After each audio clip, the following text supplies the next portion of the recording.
Hey there, and welcome back from His Thought. It's my pleasure to introduce you to Kyle Maxwell, a bootstrap philosopher, entrepreneur, and contemporary thinker. Kyle, welcome to From His Thought. Thank you, Michael, for having me. I'm excited. Awesome, awesome. So Kyle and I have had a few exchanges, like most people these days, across social media, and so this is our kind of our first time sitting down together.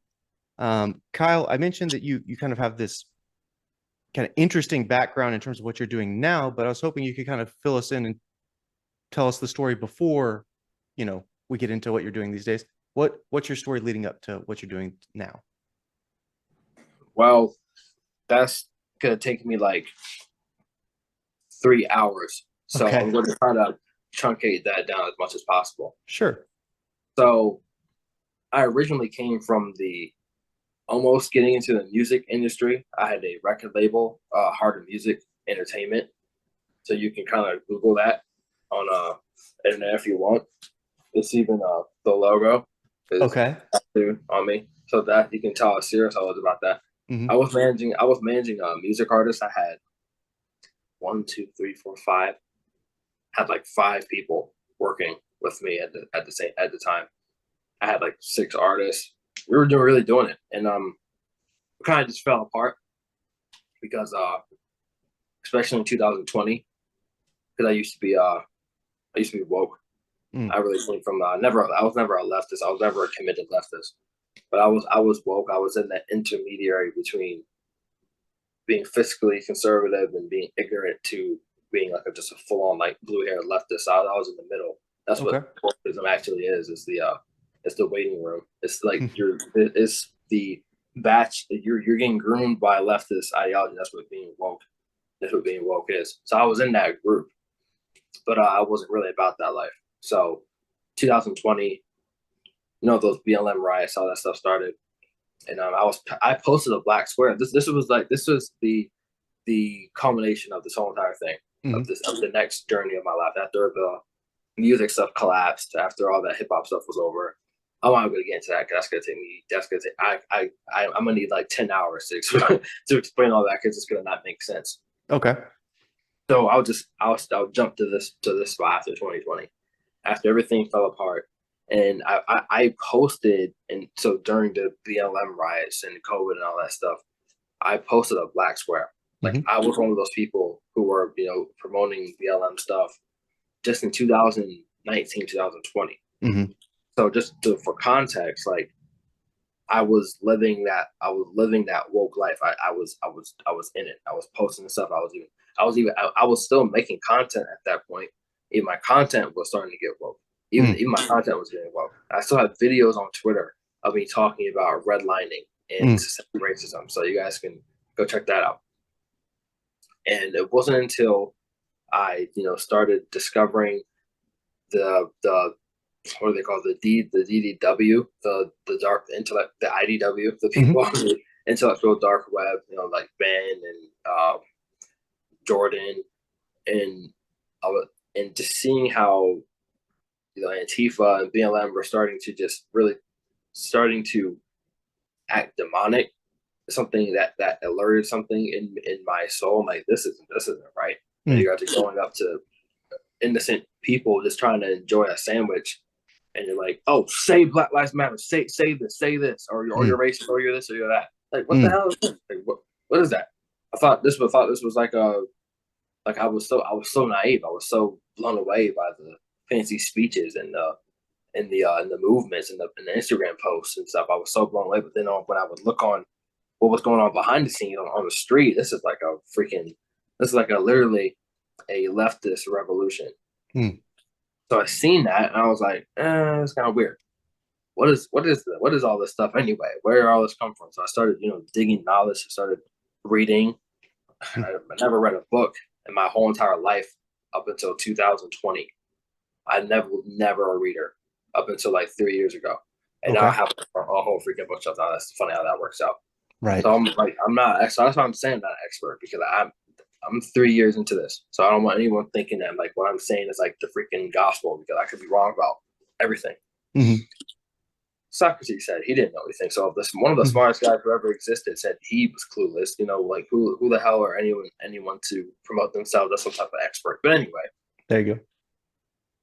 So I'm starting to untangle everything, and a year goes by. My stuff is falling off my desk here. No problem. A year goes by, and I'm starting to change my content. I'm tweeting stuff. I'm like challenging the narrative. I don't know if you noticed or not, but I'm a particular darker hue than you, and I was challenging the status quo. So you can imagine how that ended up. And one day I was like, I posted a black square last year, and I was really wrong about a lot of stuff. And if I can change my life around, my mind around, so can you. That tweet, I think now it has like 2 million people have seen that tweet. Oh, wow. It completely viral, went everywhere. And that just blew up on Twitter. It just literally blew up. And ever since then, I've had videos, more tweets. But I literally, it's a random tweet. I posted a black squirrel last year. I was indoctrinated by this stuff. It's a random tweet. And it just went completely crazy. And now here we are, 13K on Twitter, which is just freaking crazy. And well, here we are now. Yeah. So now I'm starting to really develop my. And when all that was happening, I promise I'll shut up in a second. When all that was happening, I was presented with the temptation to become a right wing conservative, like rigid thinker, grifter type of person. Sure. And that is, that, and you're a freaking, I was like 21 at the time, 22 at the time. I'm getting all this attention. That lifestyle presented itself very glamorous. I was like, oh shoot, I really could be the next Ben. I mean, I've had potential business partners present me with, he was like, oh, you could be the next Ben, you could be the next Matt Walsh, you could be the next this, the next that. Have your talk show, talk about politics, day-to-day events. And I would be Mac, I would be rich if I did that right now. I'd be in a whole different, better place, like financially, socially better right now if I was doing that. Because and there's nothing wrong with that. If you want to do that, then by all means, you go do that life.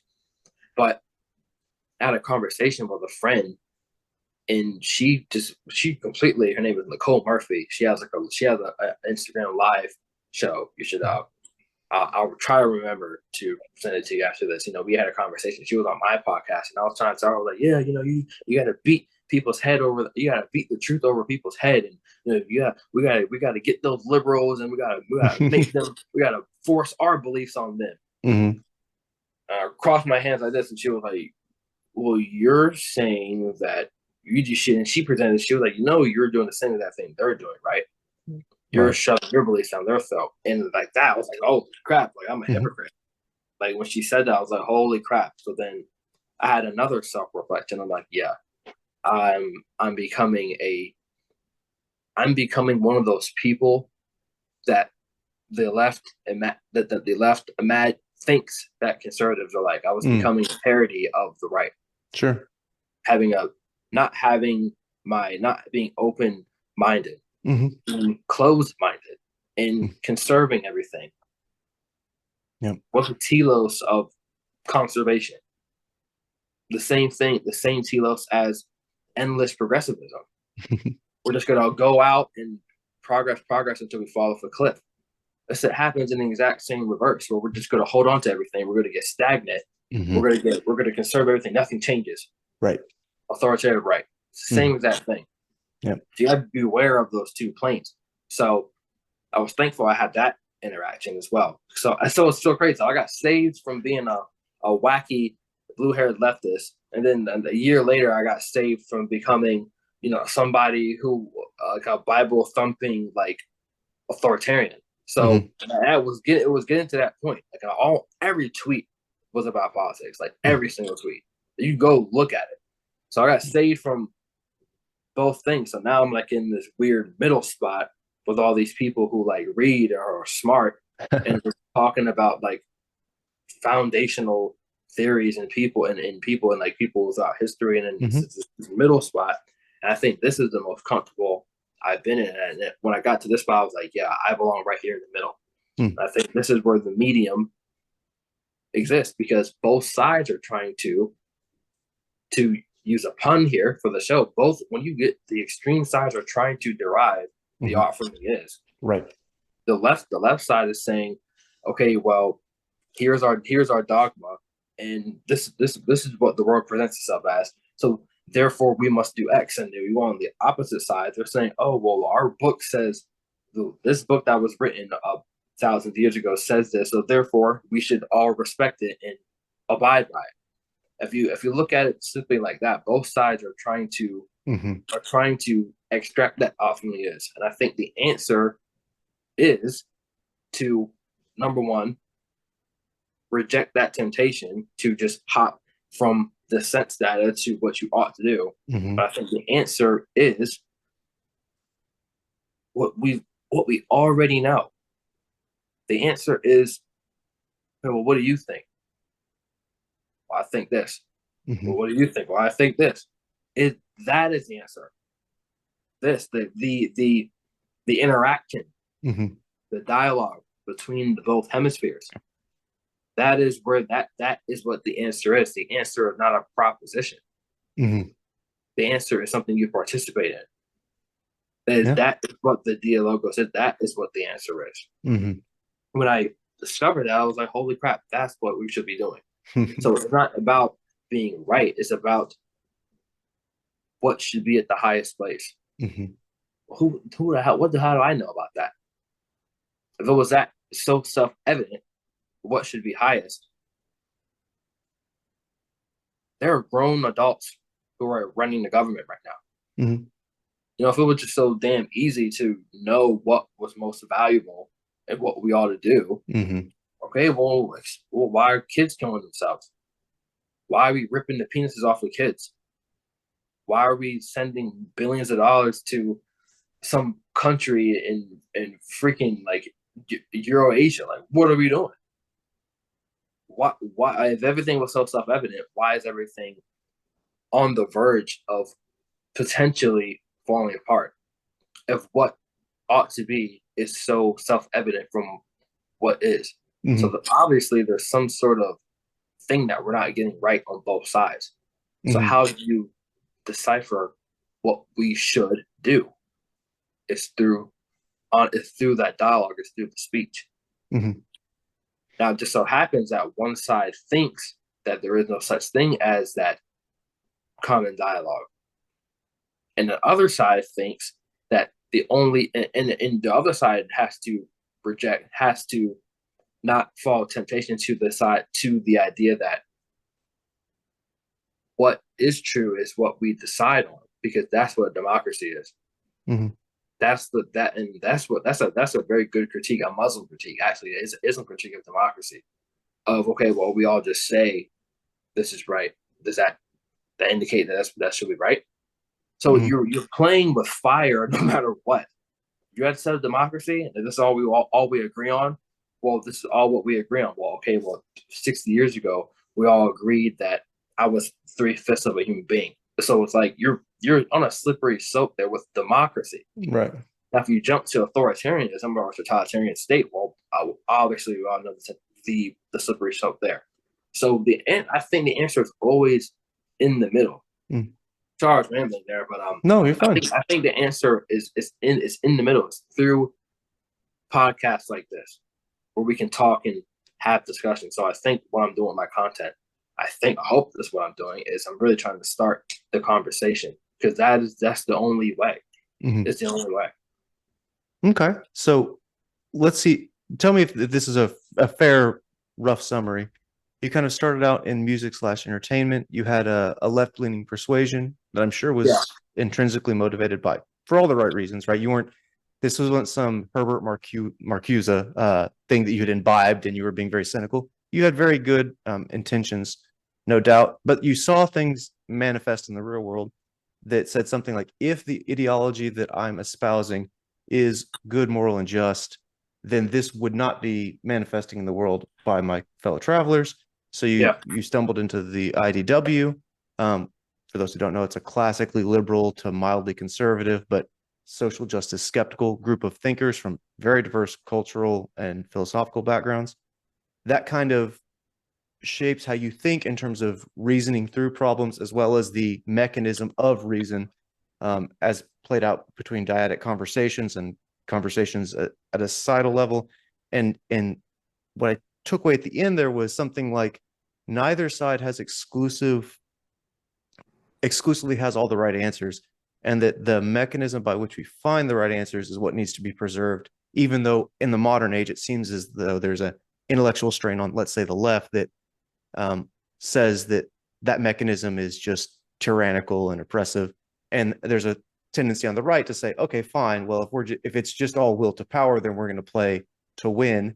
And you're Yeah, saying we need to reject both of those yeah, forces. Is that a that's fair? exactly. Yep. Okay. Okay. So we'll circle back to a few of the politics things, but the main thing I found interesting about you is that, one, as you mentioned, you're very young to be doing this. I think there's almost, it's probably about an 8-year age difference between the two of us, and Yeah. you're Turning 25 next month. dude, awesome. Well, happy early birthday. Half of And 50, half of 50. yeah, half of 50. That's right. um, but I mean, you're pounding out this content, and so for people who are listening now, if you take issue with some of the political stuff, hang around, and we're going to see if we can get to the philosophical aspects of why Kyle arrived where he did, and we'll do what Kyle just advocated. We're going to try and stress test these ideas. Um, I want to touch on something that you had put out recently. You have a lecture series that's available on YouTube, and we'll be sure to link to this in the episode artifact at the end of the show. It'll be in the show notes. Called "Well-Rounded Fool." It's on YouTube, and so I was hoping you could speak a little bit about that. And in particular, could you talk about your critique of what you call, I think, scientific empiricism, what some people might be called scientific materialism? Could you speak on that? So I've had this idea of the well-rounded fool for about, I want to say, 6 or 7 years. And the way it started out and the way it is now, or like it changed throughout the years. But I always had this idea before I knew anything, before I was even educated or half educated, whatever. I had this idea when I was in high school. I was like, there's something that's common amongst there's a certain spirit, there's a certain character that I see many people inhabit across my life. I was always that weird kid that was like always analyzing like other people and their actions, and always trying to think about. I'm always curious about what someone's motivations are. This is just how I was. I don't think it's anything paranoid. I think it's just the way I was. I'm always interested. I want to know why you thought that. Why Mm-hmm. did you do that thing? I'm very high in openness and creativity. I took a personality test last summer. Mm-hmm. I'm 98th percentile in no, I'm first percentile in orderliness. So Mm. I'm less orderly than 1%. So the most disorganized person, I'm more disorganized than them. Right. Yeah. So, Yeah. but the openness and the creativity kind of overcompensated for that. But anyway, so I was always focused on. I was always interested in why someone did that certain thing, Mm-hmm. and essentially that's a pattern recognition. So I'm trying to draw patterns here. So I'm like, okay, so that person did act that way in that particular instance, and then I see another person do that. Mm-hmm. Those two people don't have anything in common, and they don't have any like they're not in cahoots with each other. I hope not. So Mm-hmm. why do they both do that? And this certain attitude came out, and particularly at work or in school or even in the family. Mm-hmm. Before somebody does something that they know they shouldn't have done, or I've seen someone acting in a way that was very deceptive. Okay. I was seeing someone or viewing someone try to make themselves believe something, or just seeing someone just being deceptive. I Mm-hmm. don't know why that was always a prime interest of mine. I have no idea why. I can't answer that question. Mm-hmm. But I was always just. I think I was. I think it's almost like an instinct of mine to know. Are we allowed to cuss on here? Go for it. Yeah. Oh yeah, I'm like I know I have a bullshit meter of like I Mm. just know when someone is, and my best friend's like this too. We, Mm-hmm. we have jokes all the time. We just know when someone is just full of crap. Mm-hmm. And maybe that's like from, just, I mean, experience. I've been, like I said, I was in the music industry. I mean, they aren't particularly known for their for their integrity. Let's just say Sure. that. Fair So enough. I just know when someone is just like you soulless, like scumbag. I just know when someone is doing that, and I Mhm. know, and I've always been hyper aware of it when I was doing it. That's Mhm. where it derives from, Mhm. because I knew in certain situations I was like, did I really like just did I say that certain way? So I knew that that person had that reaction, so they could say this like that. Mhm. Like, why did I do that? What is that? Right. And as this idea, so that idea was in the back of my head, it started to develop, and I got to this point where I was like, there is a gaping difference between knowledge and wisdom. Mm. So let's say, and we all know that person who just happens to just know a whole bunch of stuff. I know the year. I know about the year this war happened. Mm. I know how many sisters this president had. I know this particular math. I'm a wizard in this in chess. I just know stuff. You know that person just knows a bunch of stuff. Mhm. But then if you judge them on their ethics, they are a jerk. Mhm. They're a horrible human. They're just not the best person ever. They're Mhm. rude. They're mean. They're condescending. They possess those dark triad traits. They're Right. not. They're trying to instrumentally move themselves throughout the world. There's a gaping difference between, and I believe that there's probably strong data on this, but I believe there's zero correlation between knowledge and wisdom. Mm. There has to be some type of intermediary that connects the both, Mhm. because that's what the art is. It is what art facts. Mhm. I'm a human being. That's a tree. Science exists. You're a man. That's a microphone. Laptop. 2 + 2 = 4. These are facts. And then there's wisdom. You ought not to push a baby off of a cliff, because the baby is something that it is a light. It is a vulnerable human being, and it cannot defend itself. So you ought not to act that way. I ought not to slam the door if someone's walking behind me. I ought not to slam the door in that person's face because I'm going to harm them. I ought to open the door for a woman walking by me. Like this, these are things that we just ought to do. Mhm. So there's a space there. Mhm. And what the well-rounded fool is a person who mistakes his knowledge for the wisdom. I'm mistaking my ability to acquire facts, to acquire information, to acquire these things, to acquire my perception. I'm mistaking my talent, my ability to do those things Mhm. for my wisdom. Mhm. It's an overcompensation. You have these knowledge, you have these facts, but you have not acquired the character, you've not acquired the virtues Mhm. to properly disseminate which facts should be at the top, which facts should be at the bottom. Mhm. There's no hierarchy in your knowledge. So by definition, you are a polygamous nightmare of random facts and knowledge. Mhm. So the well-rounded fool it's a book. It's going to be a book, but it is a series of investigating throughout history, throughout philosophy, throughout psychology, many different disciplines. When somebody or Mhm. some phenomena express that archetype of a well-rounded fool. Mm. Some of the examples I use, I make biblical, I make theological arguments. I'm making, like I said, it's multidisciplinary. One of the arguments I use, and one of this another video I posted on, I don't know if you're on Instagram, did pretty good. I think it has like 14,000 views, I think, on Reels. I was looking, I was interested in the story of Adam and Eve and the satanic spirit of all. Like the Satan can he he literally is that which has knowledge outside of a moral framework. Mhm. That's how I've categorized the spirit of evil as Mhm. the acquisition of knowledge outside of a moral framework. So if you look at that story, and why was the and maybe this is not like the canonical like reason why this story was. I mean, whatever. That's what I mean. So this is just my interpretation of it. Sure. Why was the tree of knowledge? Why was that concealed? Why was the Mm. tree of knowledge something that Adam and Eve ought not to step near or receive something from? Mhm. And Carl Jung and Eric Norman.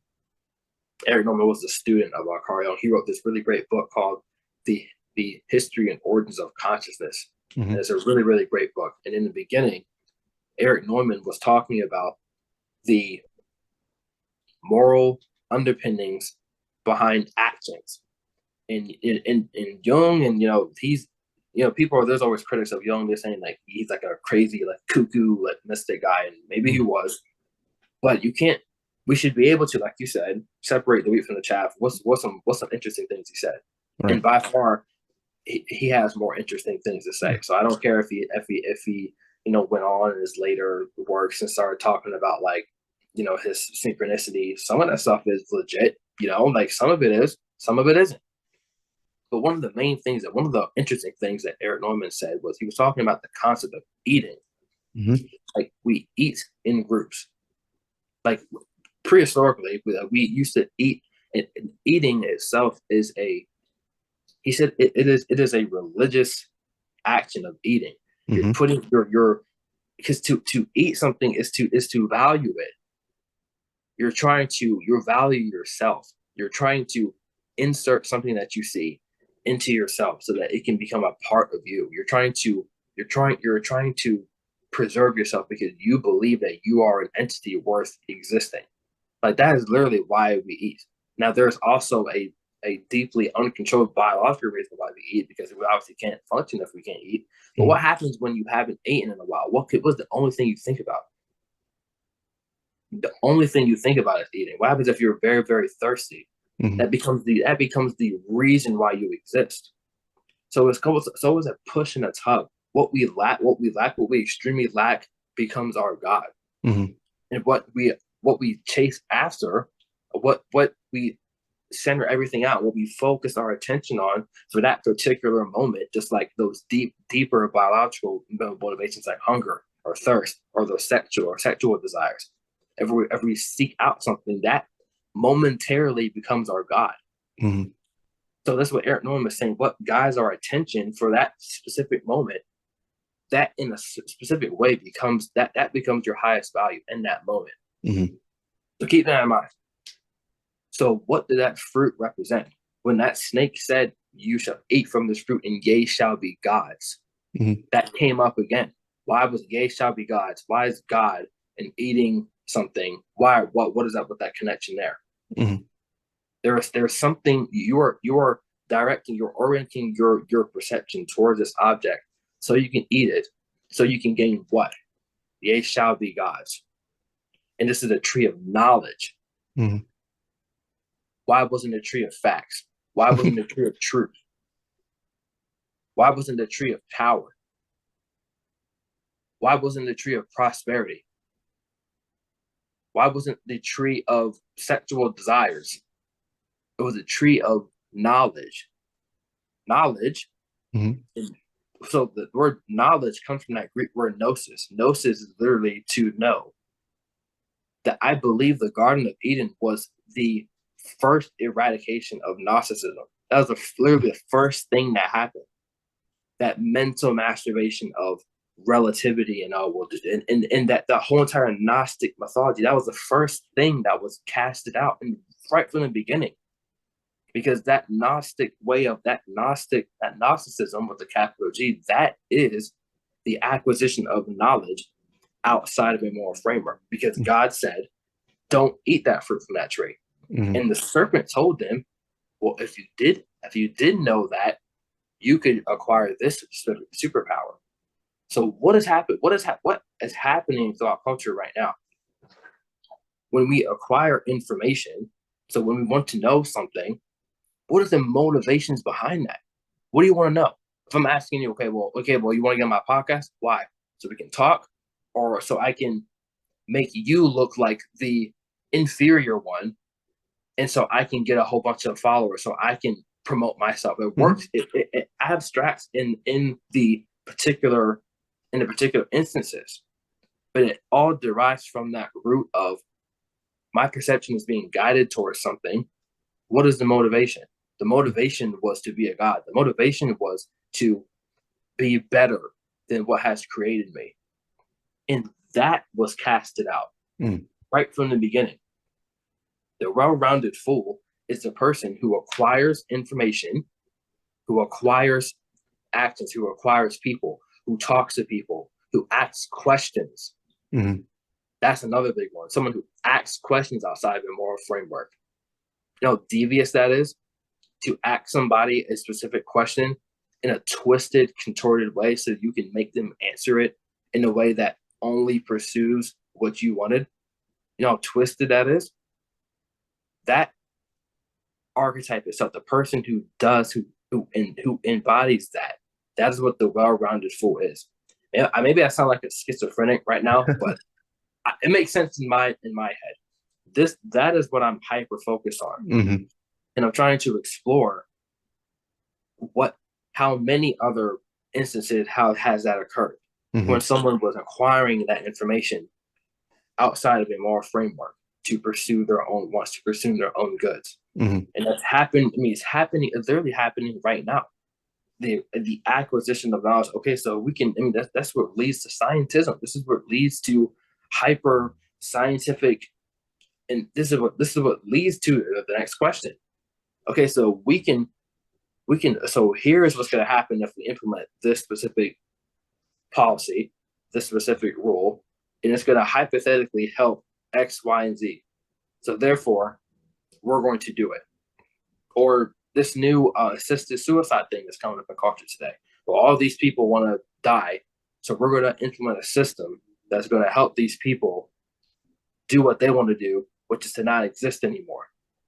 It's like, okay, well, that on a surface level, if you look at it objectively, there are people who want something. There are people who are in charge who can facilitate these people wanting something, and then they're going to die. Is that not the acquisition of knowledge outside of a moral framework? So you can see that these things, and at the most fundamental level, and it literally exists in every single situation. These are obviously there's more drastic situations like assisted suicide, but even in the minute situations, you walking behind somebody and they drop their wallet. What are you going to do? Knowledge outside of the moral framework. So the knowledge is what I seen. I empirically witnessed someone drop their object. And I was on the ground and they continued walking. And there's no one else around. You know something. What is it that you know? I know that someone dropped their wallet. So what are you going to do? Are you going to tell them? Or are you going to say, hey, man, you just dropped your wallet? Or are you going to take it for your own gain? It happens in the literally the micro situations. The well-rounded fool is someone who acquires information, their perception, who guides their perception towards something outside of a moral framework. The well-rounded fool separates their knowledge from their morality. So they have a dualistic model, an ethos that they live by. That's how they're able to value what they want to value, believe what they want to believe, yet espouse something completely different. Sure. They're separated. They have two different gods. They are worshiping two different gods. They are worshiping two different gods. That's another commandment. It all ties back. It all ties back to the beginning, and that is what this whole entire lecture series is centered on, and to understand how we can reject that temptation to acquire the knowledge outside of a moral framework. I'm sorry if that sounded like no. Well, first I would say that I'm asking you to condense the lecture series into a 10-minute response, 8-minute response. So that's a lot. That's a tall ask. So for people who are interested in more, go listen to the lecture series. But I want to dig a little deeper on a couple of different aspects there. So there's this notion from Hume that has inspired the name of this podcast, From Is to Ought, that we've touched on several times here. And you've talked about it from the perspective of acquiring knowledge, as in, if I understand correctly, acquiring a series of material facts about the world, right? Yep. Okay. And also even in the abstract. So thinking about something that could exist. Say more.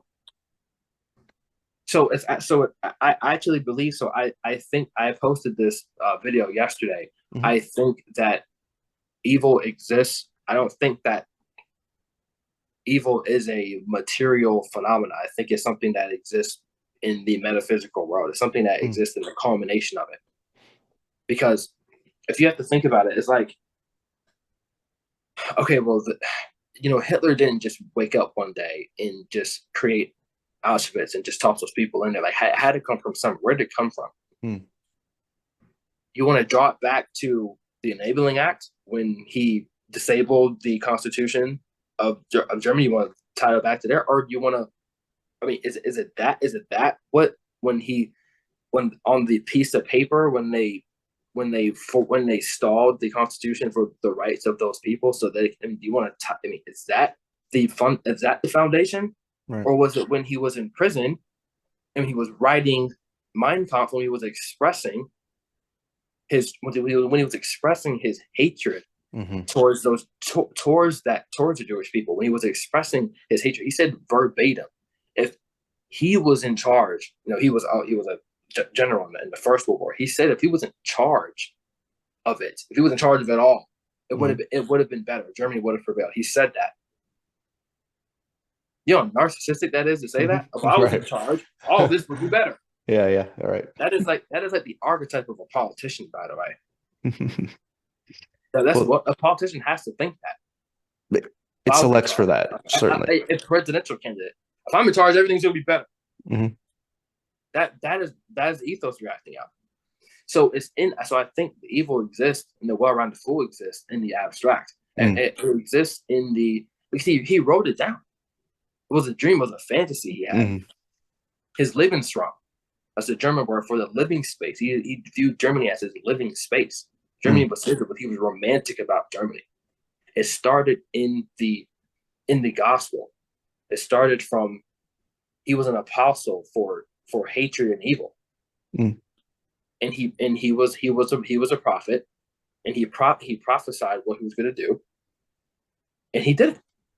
And he got his men to do it. He got his men to fulfill it. Right. He wasn't out there digging the ditches. Right. He got his followers to go out there and to engage in his Gnostic fantasy. I think that is where the evil exists, in the culmination. Okay. So that was just a little comment on the abstract. So I think evil exists also in the abstract. So I agree. I think that evil can exist as an abstract idea, and that abstract idea can be materialized in the world in a way that's evil too. Yeah. But if you're just reading, let's say, a chemistry book, right, to try and put the counterfactual to you, if you're reading a chemistry book outside of a moral framework, you just say, I'm going to learn more about chemistry. Do you have a value judgment on that act of reading the chemistry book? Yes. What is it? Because you could be also reading a cookbook. Okay. Agreed. So you're saying that you value the opportunity cost of your time is such that you're valuing the chemistry book as the highest return on investment of that use of time. Yeah, of that particular moment. Mm-hmm. Now, do you have a moral value judgment? You, Kyle, have a moral value judgment on me, Michael, reading a chemistry book, even if I can't articulate why I'm doing it. I'm just like, it seems like the best use of my time. Do I have a moral judgment on why you're doing that? Yeah, do you have a moral assessment on it? Because one of the critiques you had of this idea of going from is to ought is that you should avoid being the well-rounded fool, if I understand this correctly, because you don't want to just pursue a series of facts about the world or ideas in the abstract detached from a moral framework. Yes. And I can see where that makes perfect. For example, Marxism is a great example of where that goes terribly wrong. That is what they call yes. But for something more trivial, like someone reading a chemistry book, right? I mean, it's tough to make the case that they're doing anything with moral valence. Maybe I'm wrong, but they are certainly pursuing knowledge of a type or information of a type. No? Well, I think. Well, here's the thing. Okay. So let's trace it back. We'll answer your question. I promise I'm not dancing. Sure, go ahead. So I'm an admirer of Carl Jung. Okay. And one of the things that I think he was right about was his comments on how the scientific thing even came about, and what scientists are doing, like what they're actually doing. So we like to think of certain acts like scientists, like, or like me reading a chemistry book, or me doing a math equation. Sure. Like we have to think of those things as some separate. Like those are our golden calves, if you want to, like, for instance. And one of the things that he said was that what essentially at the root, what the scientist is doing is he is transforming the matter, the physical reality. He's taking those materials and he is studying them. So before he studies those materials, he first has to value those materials. Before he values those materials, he first has to value himself, because he believes that he is a person who is capable of making a correct value judgment on what he sees, despite if it's chemistry, despite if it's molecules, despite if it's a whatever. Sure. You have to believe that in yourself, that you are someone who is capable of following the scientific method. If you want to follow the scientific method, you believe. And so, say some phenomena occurs, and you're the person who has to record what's going on. The scientific method presupposes that the witness is a truthful person. Because why can't you just write down something that didn't happen? Sure. You're writing down what you've seen. Now, you want to write down what you've seen because perhaps maybe you value the scientific method. Right. And you are following that medical, I know it's kind of different, but you're following that medical ethos. Thou shalt do not harm. We go back to what is harm. Harm is something bad. What is something bad? Something being bad is the opposite of something being good. That's a value judgment. The root of the science and the medical of that whole entire domain is something is rooted in an ethical domain. So you're someone who values. So for you to even have that, for that chemistry book, for you reading that thing is the wrong question. I want to know why that chemistry book exists. I want to know why chemistry even existed. It started from people. It was Carl Jung said it was an alchemical transformation. It was people who understood that they could take these materials, transform them into something worse. Why would I transform it into something worse? Why would I study this book if it's not if we're good? If studying chemistry made me made life worse? Why would I do it? No, because if you study chemistry, you can learn how these molecules act. You can learn how these molecules interact. If we learn how these molecules interact, we possibly in one day could stop this one pathogen from occurring. Who knows? I'm not a chemistry expert. So I'm just talking out of my neck here. Yeah, freestyle with it. That's what is it? Why are we doing this? And if you ask, I've watched debates a lot. If you ask the scientists, okay, well, why? Why? If you ask the scientists why, period, they won't be a happy camper, because they're not interested in why. They're interested in what. They want to see. They want to know. They're interested in what occurred. So my moral judgment on the person just reading a chemistry book. I mean, you can read a chemistry book if you want, but what really matters is why that person, why that person needs to know why they are reading that chemistry book. That's a good point. Are you reading that? I mean, and we like to think, sometimes we just do things that are not morally motivated. But I would argue, and something that John Vervaeke has centered his entire work around. I don't know if you are familiar with John Vervaeke. I am not. He's a professor, assistant professor of psychology at the University of Toronto. He's a really, really smart human being. He was on my podcast in September. Okay. And he was also on Jordan Peterson's podcast, and he's actually lecturing on Jordan's Peterson Academy, one of his online things. So that's pretty cool. Yes. John Vervaeke is a really, really smart guy. I highly recommend you look at his stuff.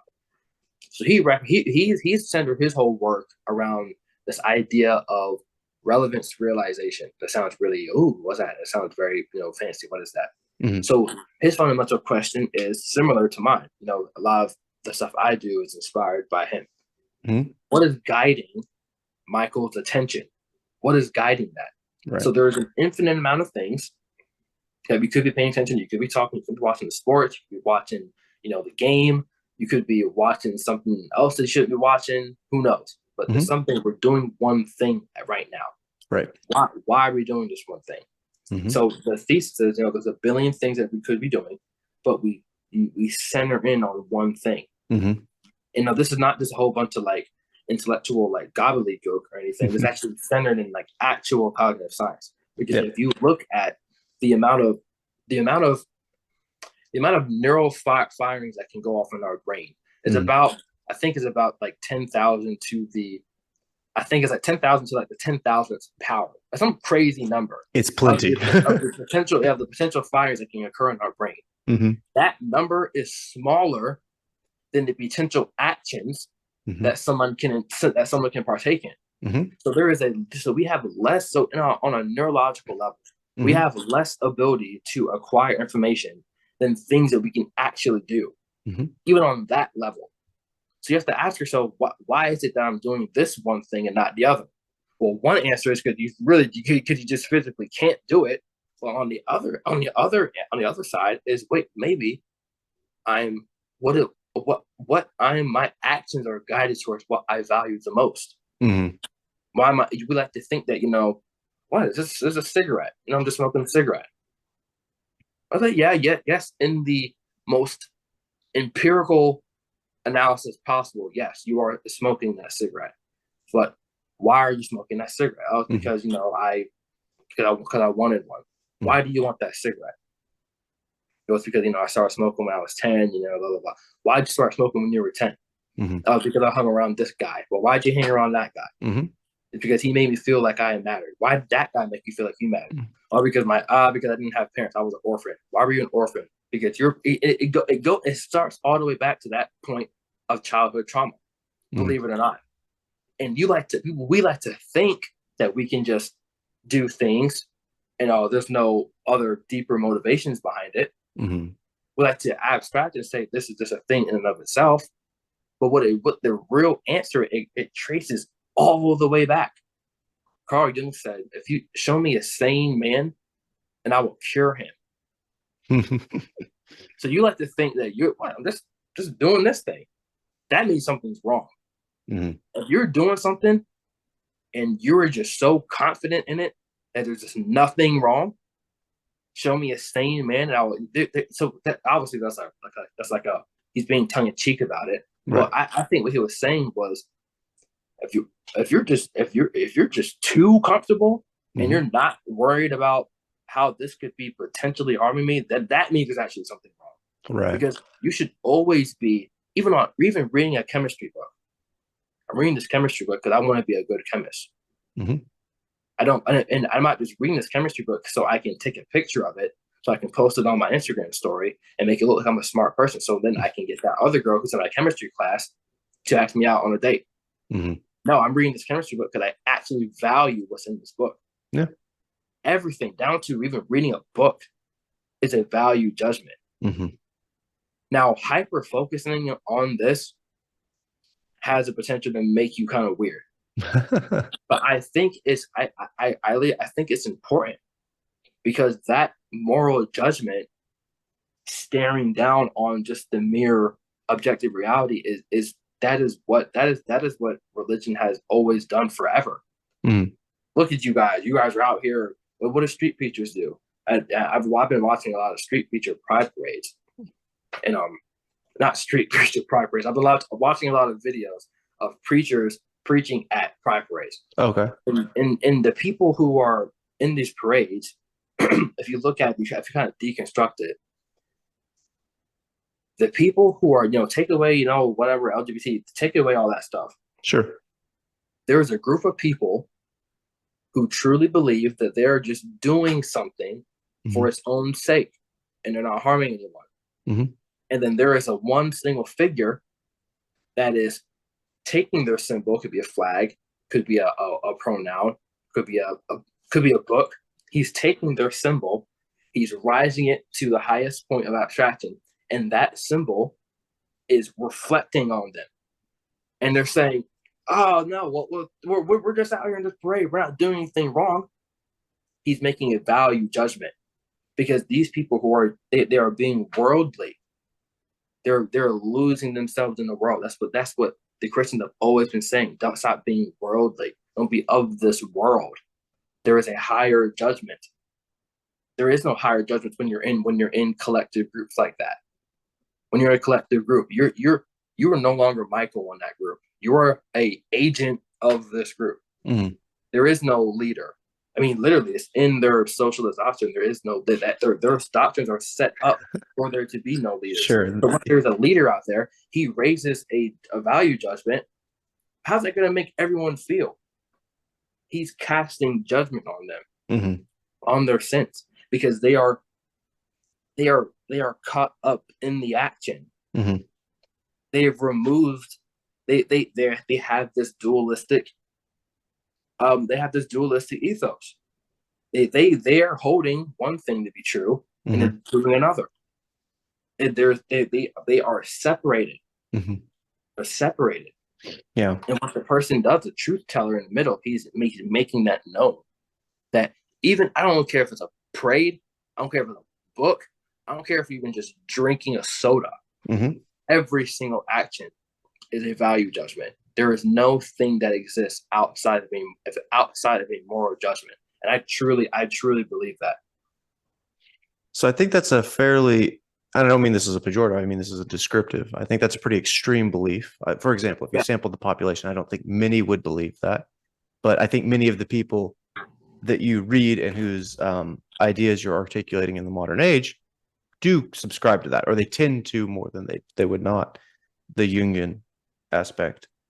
Um, so I want to drill down a little bit more on some of that. I think it's all good thus far.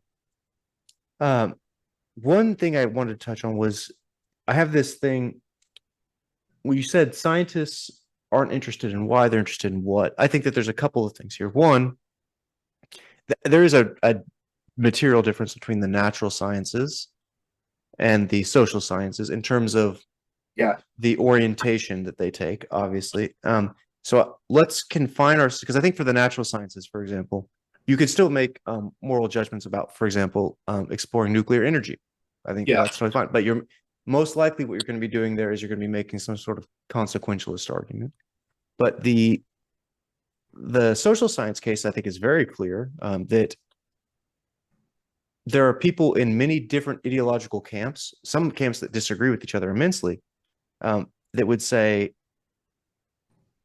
we're interested in why in terms of the theory, right? We have some theory and we say X causes Y, letter Y, not the word Y. So X causes Y. Why does that happen? And that is our theory. So they would say we're interested in why for that reason. But you're saying something more philosophically oriented, which is like, no. What is orienting you to that particular problem? Why are you focused on that? And that's a different analysis that would need to be done. Yeah. So if that's the case, I'm going to play devil's advocate a little bit here.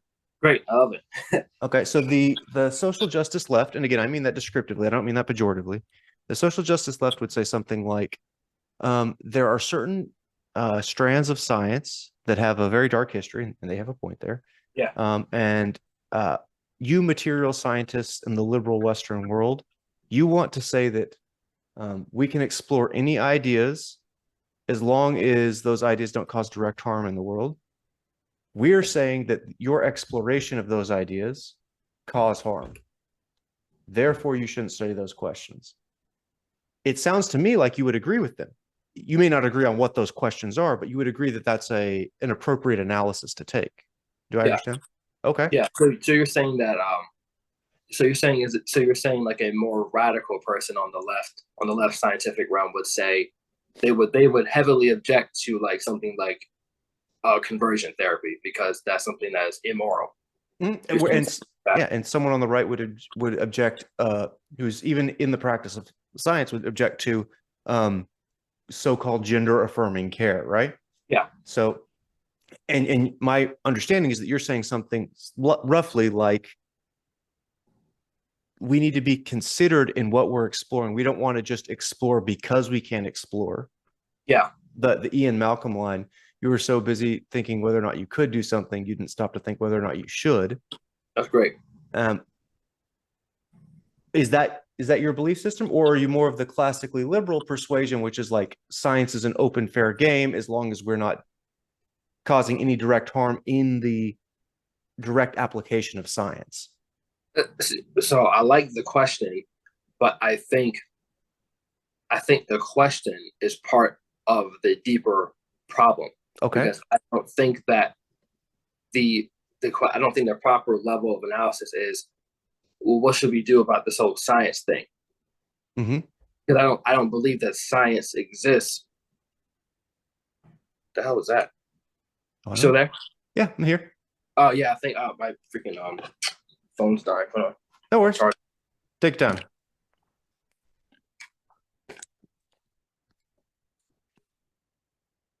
All right, we're good now. All right, Yeah, very I good. actually don't think that. So I don't think that science exists like in its own thing. I Mm-hmm. see people doing stuff. Mm-hmm. I know that's a very broad way of looking at this. That's actually you know, do you know Slavoj Žižek? Yeah, yeah. Yeah, he said there's a one video. He said, I mean, it's really profound. It's kind of funny, you know. He's a character, but he Yeah. said, you know, things happen. I was like, well, yeah, things do happen, Mm-hmm. and I'm like, so like, yeah, so yes, things happen, and I was like, wait, he's actually kind of right. Mm-hmm. Things happen. People do stuff. Mm-hmm. People say things. People make noises. Mm-hmm. And you can, you know, add the labels and, you know, make it seem like this is some like special thing in and of itself. Mm-hmm. But and one of the people who really influenced me to start thinking this way was, I hate to say his name against Carl Jung. He said science is another theory. Mm-hmm. But what did we do before we had that rigorous scientific method? What did we do before that? Mm-hmm. What was your level of proof before we had that stringent scientific method of something being true? Mm-hmm. What was the standard of something being real? What was the standard of something existing? Mm-hmm. Well, before it was, I mean, obviously went by the senses, but before it was something that was inculcated in a value system. Mm-hmm. Something I talked about in the first episode. This was Aristotle's intellechy. So this was something I'm very interested in. So Mm-hmm. the intellechy is a combination of the two words. It's the telos, the telechy part, and the intel. So it's the intellect plus it's the intellect plus the end. Mm-hmm. So it's intellect plus it's what is this divine purpose? Mm-hmm. And he used one of the examples he used was the seed, was the seed of the oak tree. Mm-hmm. We can just say, so we're scientists. We're saying that's a oak tree seed. But what he was saying was no, that's the wrong level of analysis. We can say that's an oak tree seed, but if we put that in the ground and we water it and we take care of it and we come back a couple of years later, that thing's gonna be a gigantic. That's gonna be a gigantic object. Mm-hmm. It is a so he viewed thing as so he didn't think that that was a tree. That's an oak. He looked at the oak tree in its telos as the same thing. Mm-hmm. To Aristotle, that was the same thing. This telos was what was most important, Okay. not the actual object. And that's how I view, and that's how Carl Jung viewed, and that's how I think how a better way to view things. We can apply the same thing to science. So I'm not looking at science as a thing. I'm looking at it as a narrative, something that postmodernists actually have, right? They're a narrative. They're the narrative structure that we adapt ourselves to. Things are narratives. So I'm looking at science as the same exact thing. Now, Mm-hmm. where they went wrong is that obviously the whole power stuff and all the whole and making something like a self-preservation of what you want. That obviously that prescription is wrong. But things in themselves are sort of like narratives. Mm-hmm. So I'm looking at every scientist differently, every science differently, every single thing that happens. The science is not just like just one thing that just happens with what there's different forms, different all different types of flavors of it. Mm-hmm. So I'm not looking at like science as a whole entire whole. So even when I say like science, I'm trying to be more specific. Like I said, like rigid scientific thinkers who like objectively who will literally will object against any metaphysical argument. They don't want to hear anything about Apostle Paul. They don't want to hear about that mess. Mm-hmm. They're only focused on the science. So when I'm talking about science, I'm not talking about like I'm not trying to group them all into one thing and say they're all doing X. Mm-hmm. I'm really trying to critique a specific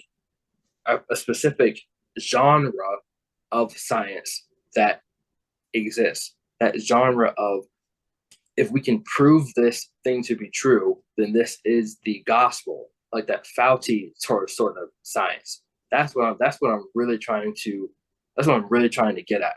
But your question of, how aren't they kind of doing the same exact thing? That's my point. We're all making value judgments. Only some are admitting that. That's the fundamental distinction. You have to be able to admit that you're making a value judgment. So when a scientist says, "No, we have the scientific method. We have scientific evidence," it's like, okay, so you have your evidence. I have my metaphysical evidence. Well, we can scientifically prove it. What is embedded in that statement? You're saying that your scientific evidence is more credible than mine because it's science. You're saying, well, because do you know Gad Sad? Yeah, like he'll say, like he has a funny joke. He'll say, "Good bruh, it's a good bruh science." That's your argument. Like, yeah, you said that because, well, I'm right because bruh is science. You're literally saying, okay, well, science is it's a more credible methodology than what you're saying. So the second you make that argument, I mean, the second a scientist, the second he has his data and he presents it to the world, he's saying that this ought to be valued. As soon as I say that I have scientific evidence that proves X, even if I'm right, even if you could be wrong, even if I'm right, the second you say that my evidence is more credible than yours, something that you can't empirically prove, you are making a value judgment. The second you say that, you're stepping outside of science. Jay Dyer has a popular saying, so the scientific method cannot prove the scientific method. The second you say that this evidence is better, you're placing an objective methodology above another one. The second you start placing things above others, you're making a value judgment now. Right. You're saying something like that can't come from nowhere, is what you're saying. Yeah, it can't come from nowhere. And that's literally the title of this show. You're deriving the ought from the is. You're saying, well, this is evidence because it is science. So therefore, we should value this more. You're making that leap. And I think that we should be extremely careful about that leap because it's a dangerous leap. And that leap leads to, from what I've seen, nothing positive ever comes from that leap. Because what that person's really saying is, I want this to be true. It's an introverted, romantic way of thinking about the world. And I'm not saying that there is no such thing as truth. I think, I mean, obviously, I hope I'm a Christian. I don't know. I'll figure out when I die. But I believe that there is an objective truth that everyone lives by that exists outside of our language, that exists outside of our actions. I think of truth as something that's omnipresent. It's always there. It's always been there. It's something that we have to adapt ourselves to. It's not something that you can learn in like a academic paper. It's something that truth is the truth in the logos, that agape. Agape, that's the Greek word of love. There's many different words of versions of love. But agape, that's the word that Rebecca uses a lot. Agape is the me wanting the best for you outside of my egocentrism. So I can love someone, like I can buy them flowers, I can like spending time with them. But when I miss them, I become sad. But when I'm with them, I become happy. That's a very low resolution version of love. That agapic love would be that one mother who was her apartment was on fire and she was tossing her infants off of the seventh floor and she died in there. That is a far deeper version of that. I mean, if she loved her infants so enough to throw them off of a 7-story building. I mean, if we're talking about love, if I loved someone else, you wouldn't throw your wife off of a 7-story building if you didn't have to. Right. But that agapic love would be, well, if we're in a fire and I have the potential to save her, despite what may happen if I toss her off the 7th building, it's better that she live on. And I'm going to sacrifice myself. That is that agapic love. And I think that spirit should be held at the highest with truth. And I think scientific exploration should be guided by that. Mm. Scientific exploration should be guided by that agapic love for the sense of being. So if you're going to posit a hypothesis, is that hypothesis serving you? Is it serving your party? Be conscious. It's just to be conscious of that. If you were not if you were not with your specific group, if you didn't believe the things you believed, Mm-hmm. if you didn't like the things that you liked, would you still posit that same hypothesis? Mm. Now, the probability of that is probably 0, but that doesn't matter. The whole idea is to just be conscious of that. Because if you're the opposite and you never ask yourself that question, where do you think you're going to end up? Mm. What are you saying to yourself? Well, everything. Well, I wouldn't. Well, you're saying to yourself, I don't deceive myself. Every question I ask is genuine.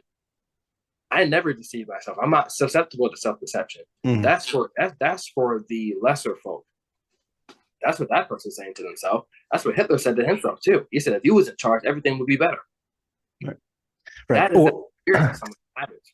Or perhaps we hear it in the echoes of the young aspirational revolutionaries when they say something like, real Marxism or real communism has never been tried. It's the same thing. So I'm with you there. Okay. So it sounds to me like your dimension that you would say that if you were a granting body for scientific research, for example, right? Yeah. Take some material investment to do science, you would have a dimension for agapic love, whereas the left would say something like we have a dimension for diversity, inclusion, equity, right? That is their God. Yeah.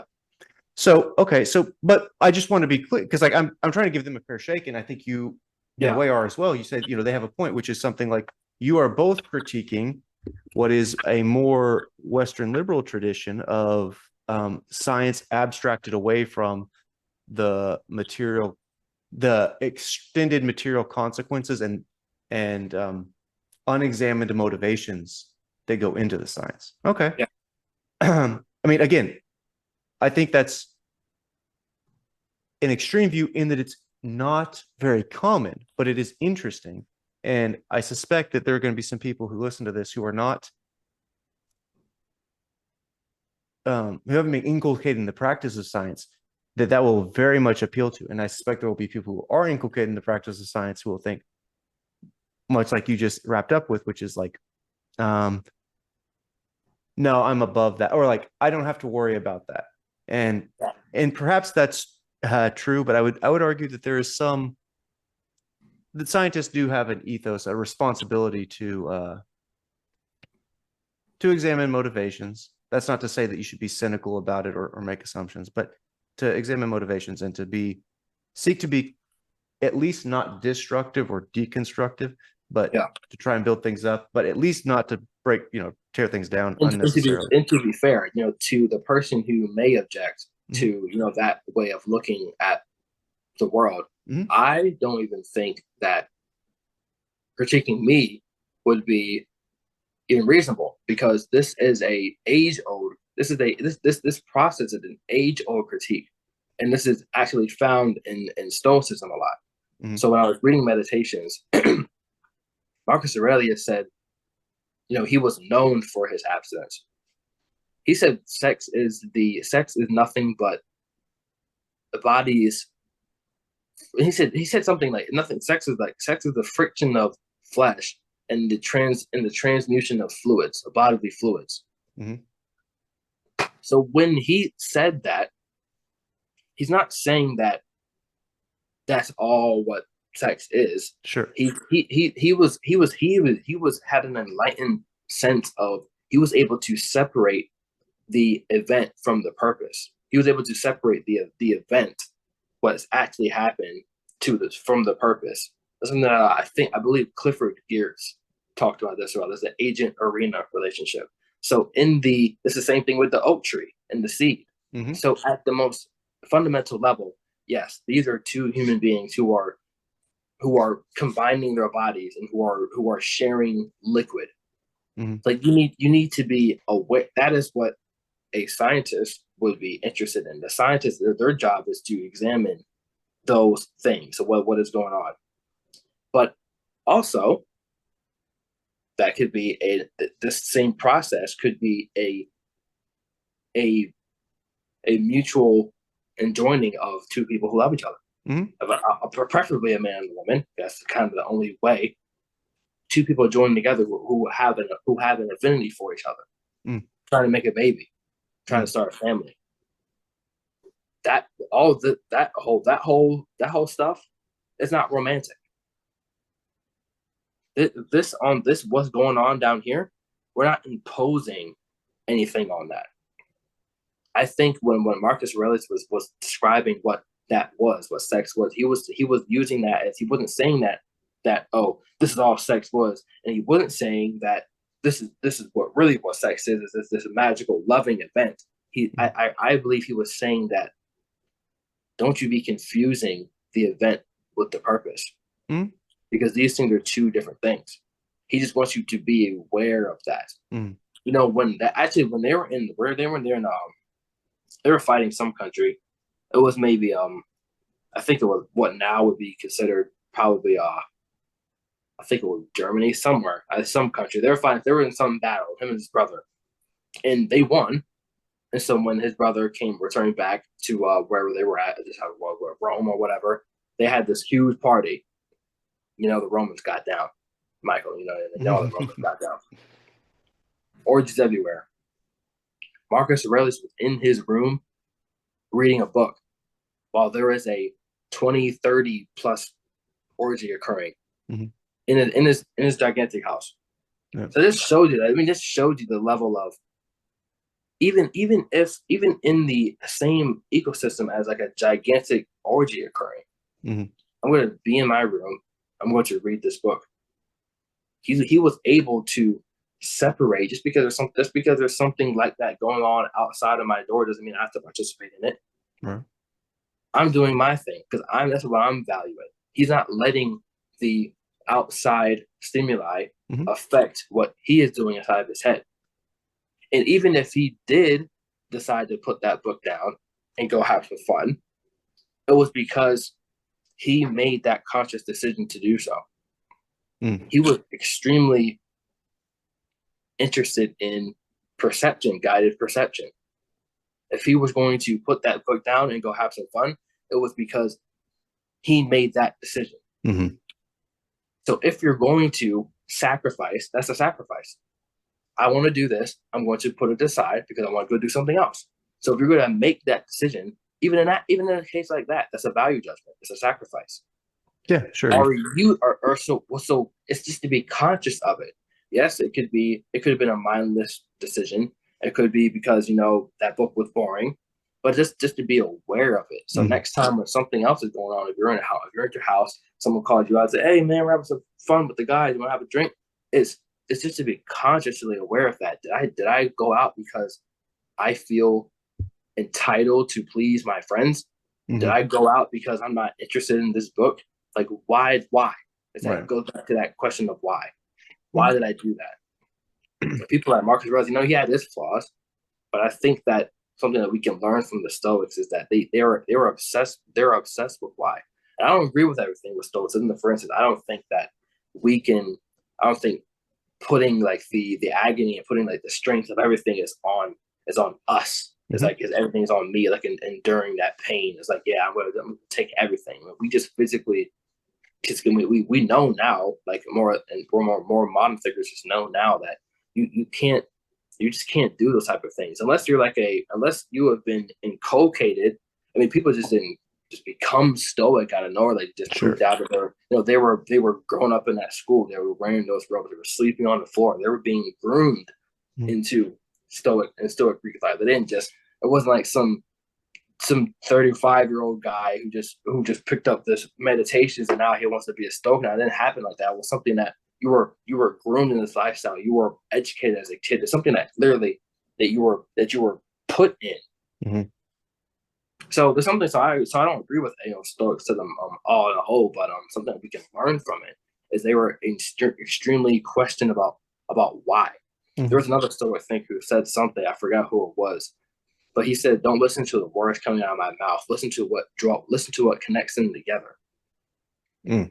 So you can see this occurring pattern of the objects themselves versus the story. Don't listen to the exact words coming out of my mouth. Listen to what connects them. Right. So you can either word chop and correct me in my grammar and correct, oh, if I didn't pronounce this word right or wrong, you can be that dick and do that. Or you could listen to, what is this guy really trying to say? Mhm. What's the telos of it? What's his point? You can see that pattern of separating and being conscious aware of the events versus their actuality. Mhm. And so that's where I get these ideas from. I'm not the one who started. I'm not the one who started being consciously aware of the particular events versus their telos. I'm getting this. This is stuff that has been.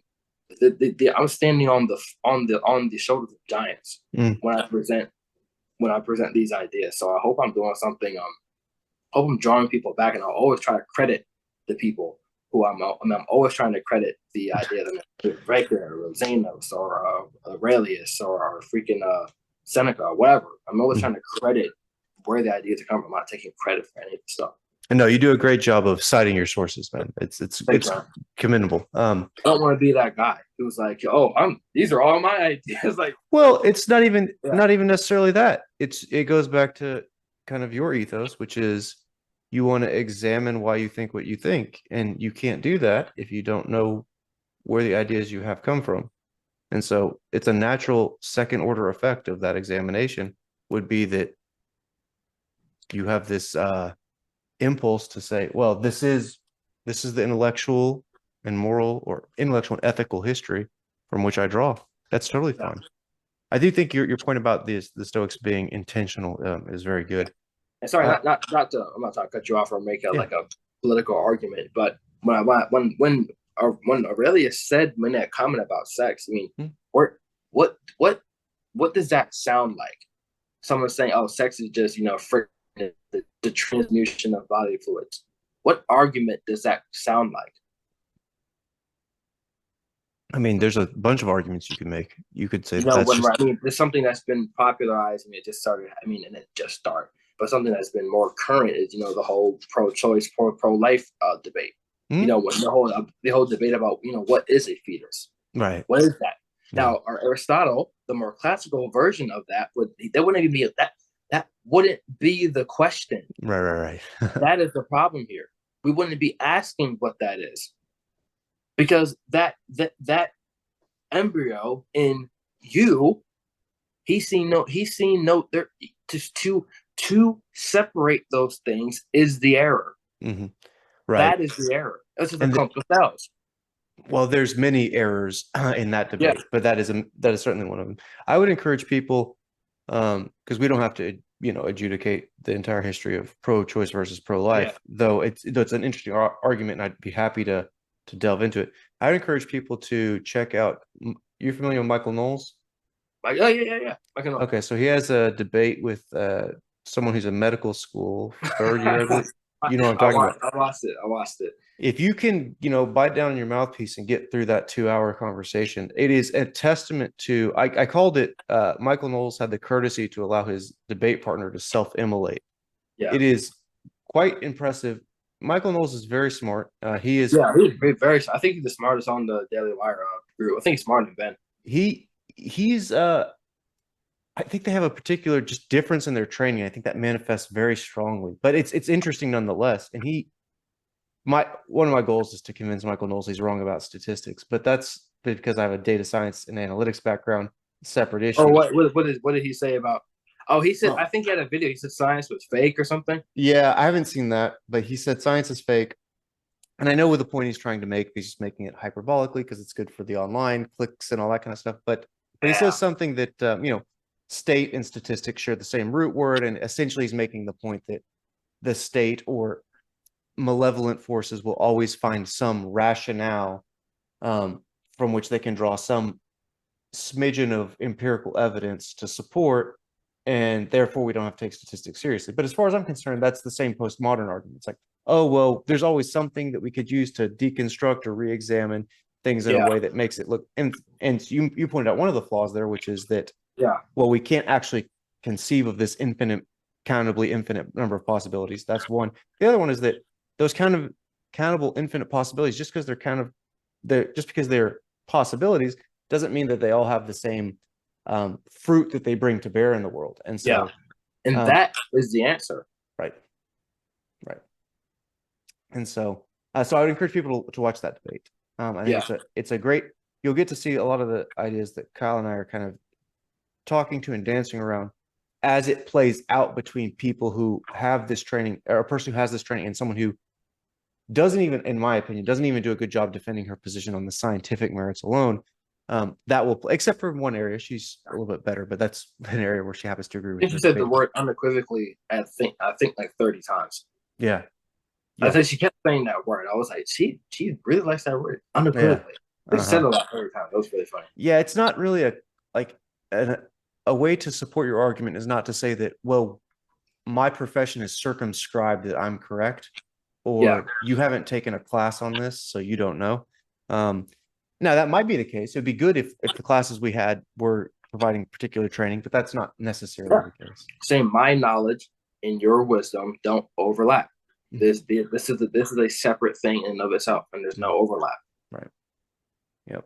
So I do want to. All right. So we've knocked out pretty much everything I have on here. I have 2 questions for you if you have time, Kyle. Is that right? All right. I didn't realize how dark it was getting home. Yeah, no worries. All right. So first question, and these are both going to be to push back. I want to see kind of like the extent of where you're thinking on this, and to the extent I agree or disagree is not the point. But I'm happy to opine if so desired. So I appreciate what you're saying about having asking the wrong question when I posed the last one to you about social sciences and the postmodern critique, as well as your critique, which is something like, no, there has to be a moral standard against which we're agreeing to undergo this scientific process that we decide on a priori. And your extra point on top of that is it should be examined. We should be conscious of it. Okay, fair enough. But what I didn't hear was something that says, because you said, you kind of think of science as just another thing, the Zizek thing, things happen. You think of science as it's just another way of investigating. So here's my question to you. Are there types of questions for which you would say that the scientific method of inquiry is the appropriate method to bring to bear, given whatever your moral priors are? Yes, of course. I think that, if you're a person who is in like the second stage of, or the third stage of cancer, and you're trying to eradicate that, I wouldn't send you to a priest. I would be, you should be going to the hospital, consulting a professional. You should be getting that scientific treatment. Now, hopefully, whatever treatment is available, or let me make this even worse.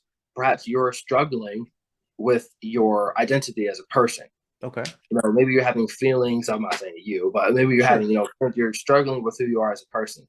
Now, I'm not clinically trained in anything, so perhaps you should seek professional help. Now, here's where things get tricky. Now, that professional help has to be inculcated in that agape spirit, because a few centuries ago, if you were to approach a doctor or a psychologist and you would say, doc, I think I'm a woman. Now, a couple of years ago, scientifically, they would have told you, Michael, what in the hell are you smoking? There's something wrong here, and we're going to find out what's wrong. Now, before you even got the word woman out of your mouth, you would have had a bevy of drugs to take, and they already would have scheduled your transition surgery. So this is what we should really be focusing on. What domain is so sometimes science is a proper answer. So if you are actually experiencing those symptoms of gender dysphoria, then you should go to someone who knows more about that. So don't go to me. Don't go to your parents. Go to someone who knows about that kind of stuff. So there are some instances where that can actually be the case. Now the thing is, it's not just a be all end all. So I'm telling you that because you're a grown adult. Now if you're a 7, that it changes. You shouldn't value the person in the white coat over your parents. The first person you should go to is your parents if you're experiencing that as a child, because for number one, you can't consent, you don't have a prefrontal cortex, you're dumb, you don't know anything. So you need to go to your doctors, your first doctors, which is your mom and dad. You need to go to them, because you shouldn't be valuing the chemistry book over what your parents are saying at the age of 7 or even the age of 13. I mean, you're still an adolescent child. There's different tiers there, because your dad and mom are valuing what they are valuing knowledge. They're valuing what's above them. Maybe their parents, maybe science, maybe philosophy or whatever. There's tiers there, and hopefully the people who are guided by science, hopefully there's something above them. Mm-hmm. If there is something above them, they're following some type of transcendent value. Could be religion, could be God. They could be a Satanist. They could be atheist. Who knows? There's something above what they're doing.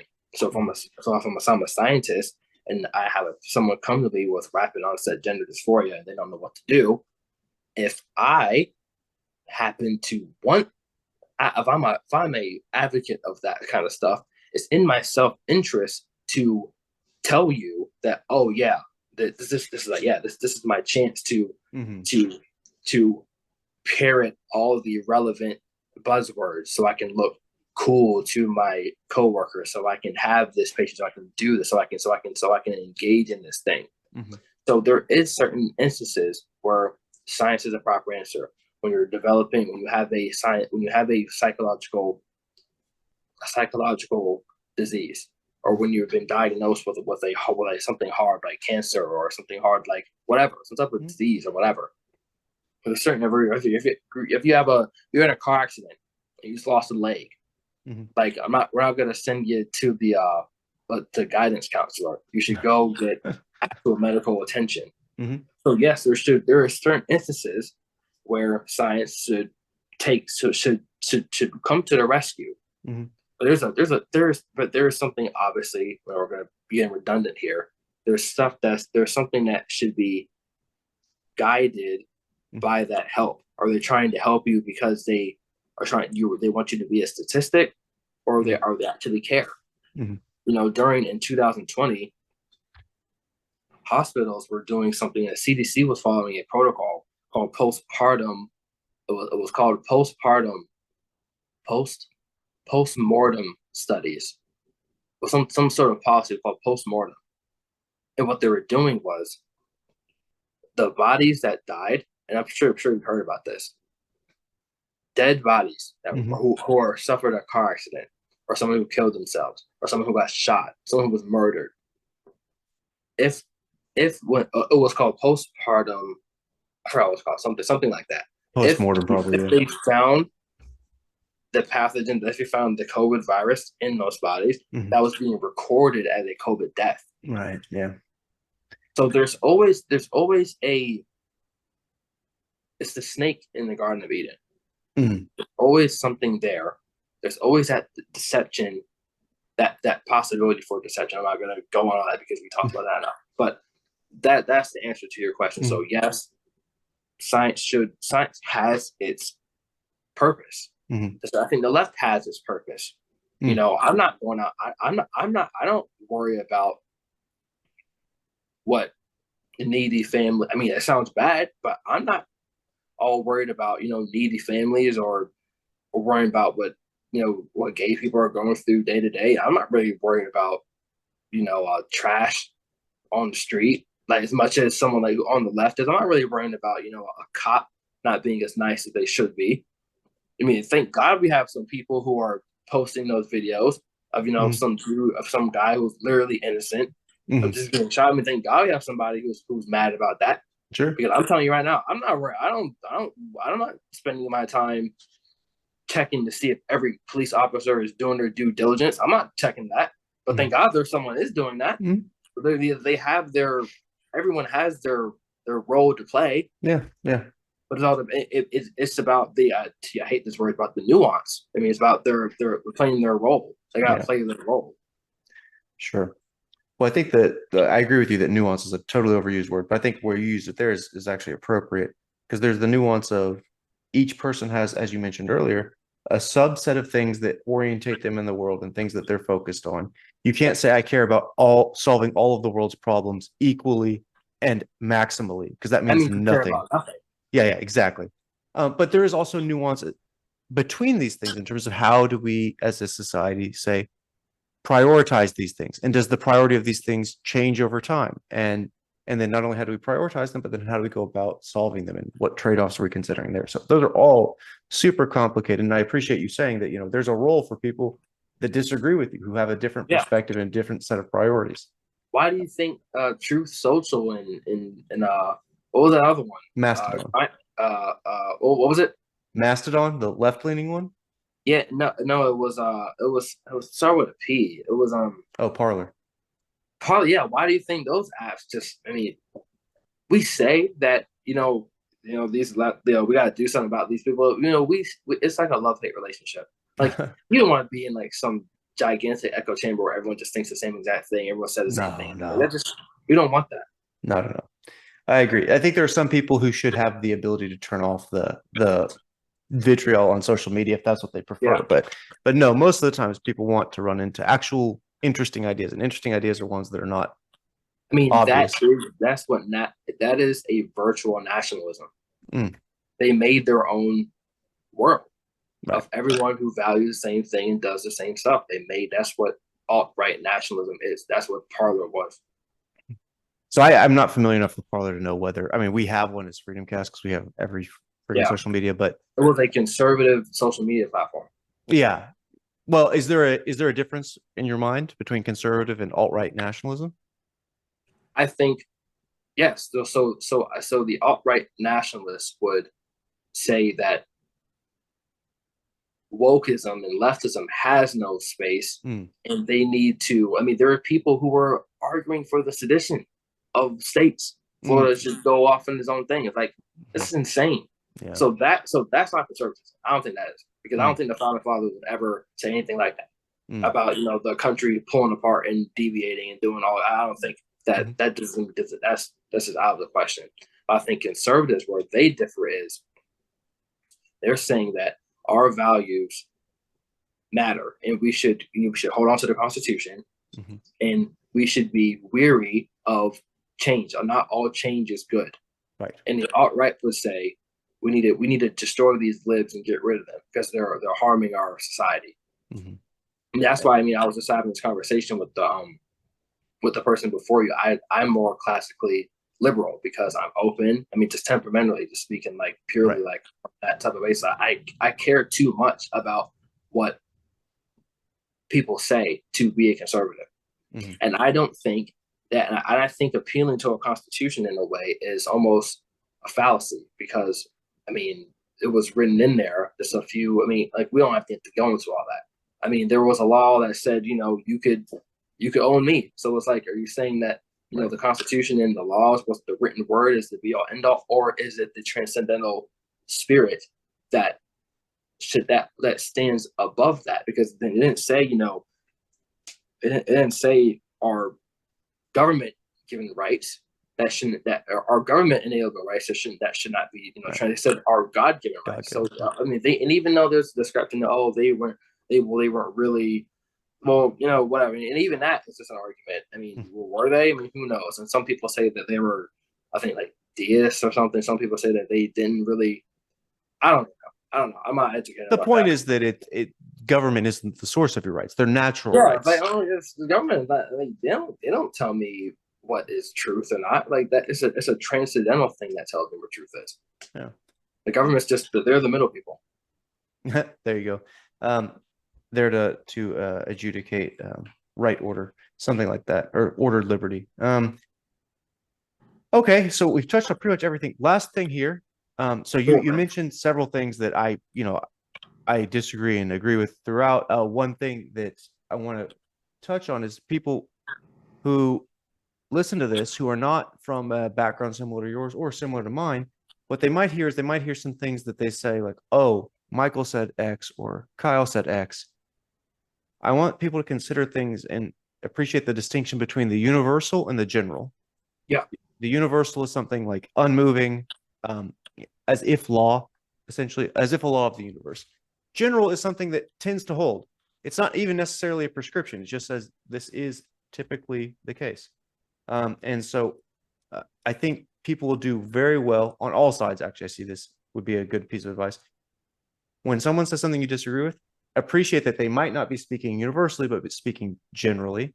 The stuff with COVID and the post-mortem studies, that I am with you, man. Like those miscount or not miscountings, that methodology for counting seems totally bunk. Yeah. And there was a whole bunch of like political reasons maybe that was happening. I don't know how widespread it was either. I know that it was at least happening to a few hospitals that were funded by the federal government, but Yeah. regardless, shouldn't have happened probably, or should have done separate accounting. You know, you could always have multiple ways to calculate a number and do some sensitivity analyses based on which operationalization you go through. But last question. So we talked about some Daily Wire guys earlier. I think you and I overlap a little bit in terms of our temperament, and maybe even a little in our political philosophy, though I'm not sure. We'll find out as we continue on in this life. But we talked about Michael Knowles in that particular debate, but I want to talk about one of the founders, Ben Shapiro, who you mentioned as one of the first IDW guys you'd come across. He and Jordan Peterson, Gad Saad of that same stripe, all that kind of stuff. And there's lefties in there, Heather Hying, Ion Hersey, Brett and Eric Weinstein. So with Ben, he has what's probably the most famous phrase associated with Ben. Facts don't care about your feelings, right? Right. And you mentioned your friend Nicole earlier, who had done a what you thought was like kind of like a poetic job of showing you, hey, are you just doing what you were doing before, but with the opposite ideological camp? I thought that was a really like elegant way for her to kind of manifest that in a way that wasn't, it's disarming, but it's direct. So here's my question for you. You said a couple of things, and I'm not making a value judgment about these. I'm going to ask you about them. You've said things like you talk about the act of sex between a man and a woman, and I know what you're talking about with separating the telos versus that just the material act itself. But you talk about ideally, I think you said something like ideally between a man and a woman. You said something like early on, like ripping the penises off young boys, which I know what you're talking about there too. That's the surgical intervention of gender affirming care for people who can't actually give medical consent. I understand where you're going there. Here's my question. I could see someone like Ben Shapiro saying there's nothing wrong with that because that's a factual articulation of what's going on. And I also can logically build my case for why I'm saying that and whatever the surrounding conversations. My question to you is something that I hope is somewhat in the spirit of Nicole, which is facts don't care about your feelings, but does Kyle? And if Kyle does, how do you go about determining how you say things and in what context you do so? That's a great question. And I think I have a reasonable answer for it. Okay. So an idea that was presented to me, I think it was about 2 years ago, was the concept of philia Nikia versus philia Sophia. Okay. And philia Sophia is the word philia is to love, Sophia is to philia is the philosophy, Sophia is the love of. So it's that Latin phrase to love wisdom. And the philia Nikia would be the goddess of victory, winning. That would be that mode, the love of winning. And something that I've been hyper conscious of is when I'm engaging in an act, or while I'm saying something, if I'm having a conversation with someone, is which mode am I being in?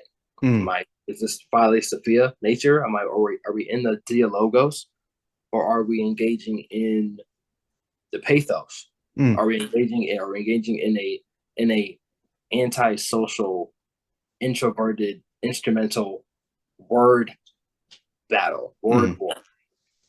So that's something I'm always hyper conscious of. Like, which one am I? I pray. I hope I'm in the philosophy of nature, and I'll end it with this. And I also think this is perhaps the greatest quote of all time. Yeah. Is by Plato, and this quote changed my life. He said, "Why you probably know." He said, "Wise man speaks when he has something to say. Fools speak when they have to say something." Mm.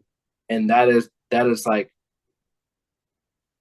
my gospel right there. Like, and I've tweeted that a lot. I've told that to other content creators like me.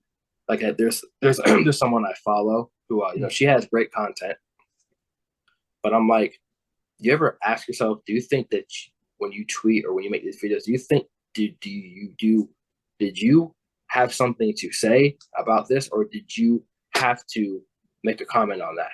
Mm. And these are two different modes, and the reason why that quote stuck with me is because like there's something. Am I the master of my body? Am I just gonna say this because I just had to make it? Am I reacting, or am I acting on my values? Mm-hmm. So I'm always consciously aware of, am I merely just reacting, Mm-hmm. or am I making a conscious decision on what I'm doing? Mm-hmm. And and everyone should be asking themselves that. Did I have to say that to her?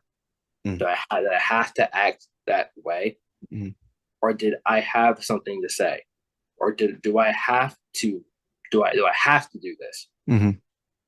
So I hope that answered the question. It answered half of it. Just very quickly to clean up the other half. You answered the part about kind of discerning when you want to say something or when you want to behave in a certain way. Yeah. You mentioned that you try to have a very particular type rationale for engaging and for saying something. Now my next question is, this goes back to the facts, care about your feelings, but don't care about your feelings, but does Kyle? I missed a part of that.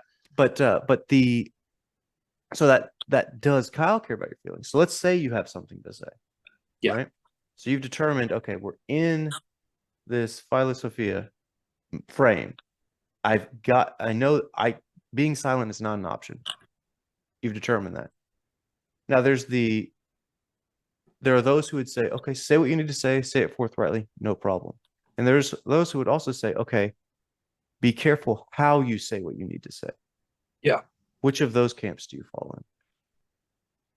I think I would probably fall under both, a combination of both. I'm very trying to be cognizant of how I say something versus what is said. I had that Stoic quote. I need to see who said that. Don't listen to the words coming out of my mouth. Listen to what ties them together. Mm-hmm. So I think that quote encapsulates. I mean, that's pretty much my answer right there. We like to facts have their roles, mm-hmm. and I think what lies underneath the facts is the values. I mean, that's really what the whole title of this thing is called. It's like, and I know Ben has facts don't care about your feelings, but then when we get into subjects of like metaphysics and like morality and stuff, and then that's when all the hyper atheists can come and say, well, okay, well, this fact says this, but now it looks like you're backtracking on your mantra. Mm-hmm. What now? What now, Ben? We got you. Mm-hmm. And they're actually right.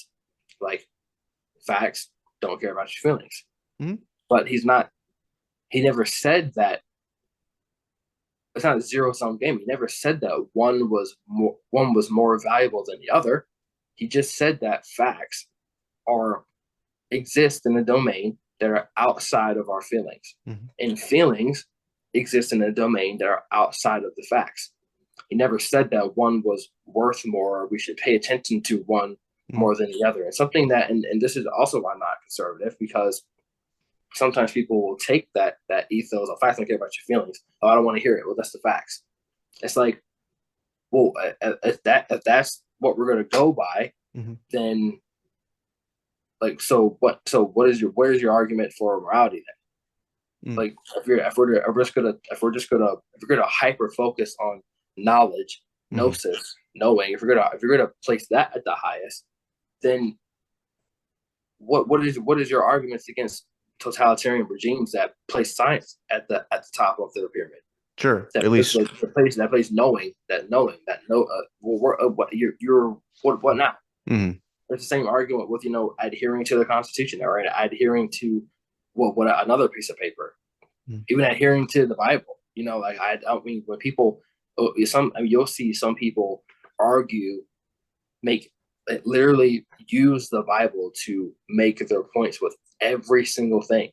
Mhm. It's like, oh, in John 3:16, this said this. Okay, well, in the book of Romans, it said that. It's like you have to be aware that you have to just be aware that you're doing that. You have to, I mean, if we can make like a poster, if we can just make like one like sentence or one thing to wrap up this whole entire conversation, just to be aware, just pay attention. That's what Orus's eye was. It was that I believe that's why that was at the top of the pyramid. Because if you deconstruct that symbol, there was a pyramid there, but Orus's eye. So the reason why that eye was plucked out is because he was a fallen. He represented this was written in Maps of Meaning. Well, he didn't write the story, but you know what I mean. I got you. Yeah. So what Orus he represented that fallen state, the king that's it's kind of washed up, and it needs to be something you're just not as powerful as you could be, and that eye, and when Osiris rescued that, and that eye is placed above the pyramid, it means that here is our structure. It could be economy, it could be our philosophy, it could be our rules, it could be our constitution, it could be our country, our rights. This is our structure. But the eye is above the pyramid. Why is it above? It's not part of it. It's above it. It's above it because the pyramid is guided. There's something outside of the system that the system is abiding by. So there is no. So the system is hierarchically organized, but it's organized in a way that is serving a value that's outside of the system itself. Systems that don't do that, that do away with, and the eye means to pay attention. All that eye means is beware. Are you being truthful? Did you really mean that? Could you handle that situation better? That's that eye represents. Just pay attention. Maybe you won't always have the answer. You're not always going to know if you did that thing right, but it just means just pay attention to how you're conducting yourself. That ethic is outside of the pyramid. In systems that do away with that eye, there's a thing on the dollar. I think it means that's not e pluribus unum. It's something else that is written. It's some Latin phrase. I think it means constantly doing. It means something. I'm gonna forget it, but it basically means like, it just means constant. It's a Latin phrase that translates to constant introspection. It's like it's investigating, always paying attention. We may have this thing now, but it could be better. What's going on? Is everything functioning properly? We don't want to be too far to the right where we're just conserving everything and we don't want any change, because that's how you get it. That's how you get the tyrant. And you don't want to be to the point where everything's just changing, because that's how the pyramid falls apart. So the eye represents just paying attention.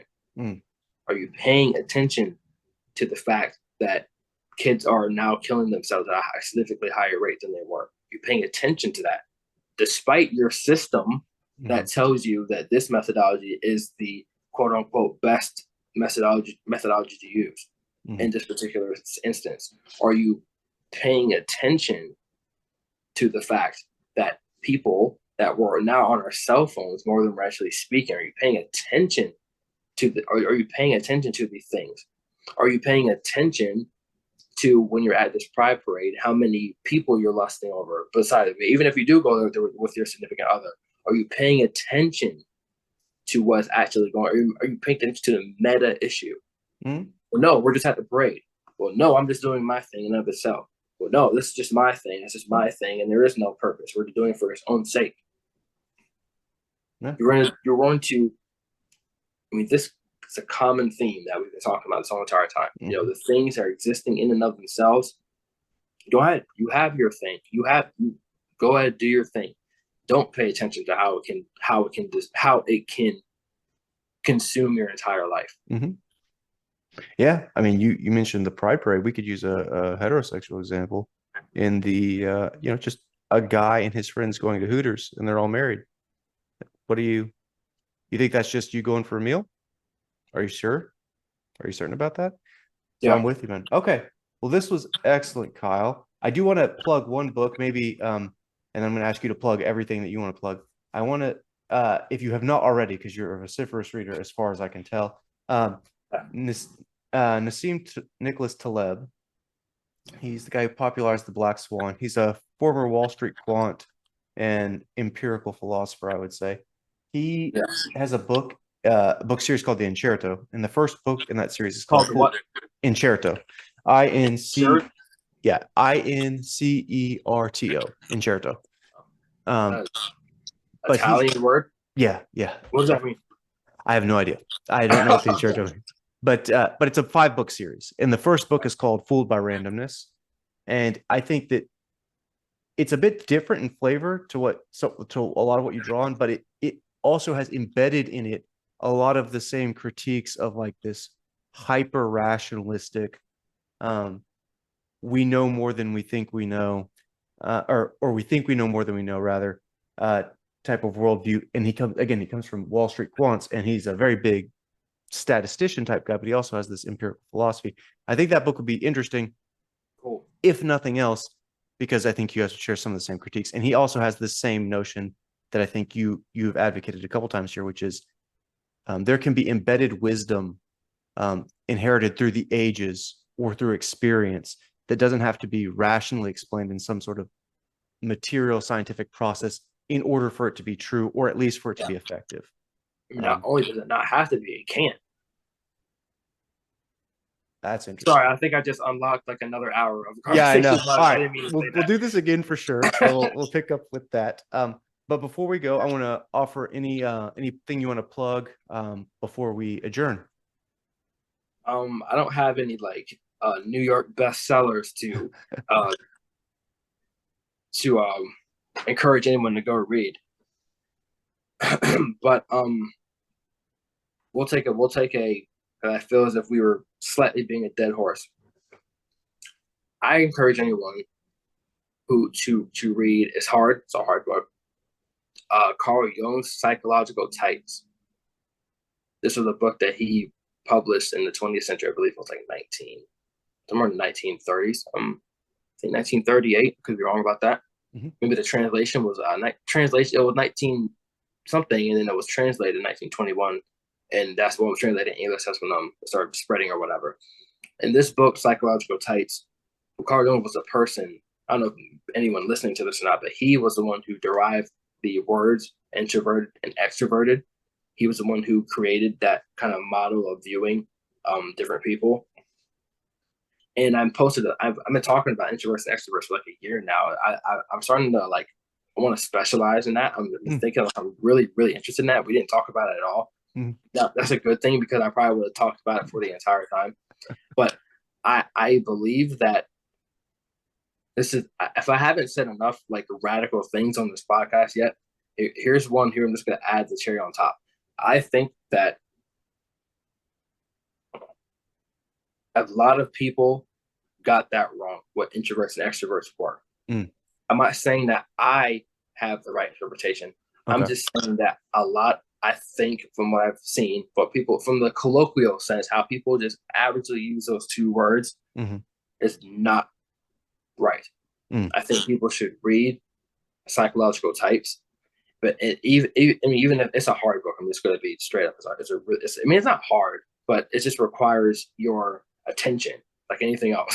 I mean, if you just sit there and I was watching one of my friends a couple years ago play Fortnite, and I don't play video games. There's nothing wrong with video games at all, but there was like all these screens and all these like freaking like gems and like numbers. I'm like, yo, how are you like focusing on all this stuff? So right. People can do that.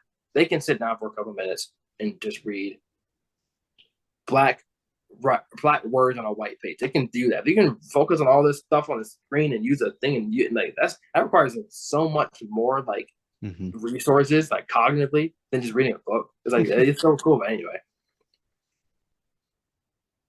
introverts and extroverts are very interesting. And number one, so I'm just going to end with this. We're going to be kind of fast with this. Sure. So I could be wrong. I'm always trying to say that. I could be wrong. But from what I've read, Carl Jung never made a social point about introverts and extroverts. The level of analysis on introverts and extroverts is the cognitive analysis, versus meaning how they acquire information, how they disseminate information, not their personality. People, they've conflated the big five with introversion and extroversion, and that's wrong. Introversion and extroversion is deeper. And that's about it's about, I kept using the word introverted throughout the conversation. It probably threw you off when I was saying introverted romanticism. That is what introversion is. Introverts bind themselves to objects and have romantic attachment to them. Introverts they perceive the world by thinking. So thinking is related to fantasy, related to aspiring. Thinking, aspiring. Well, what is this? What could it be? How can I use this thing?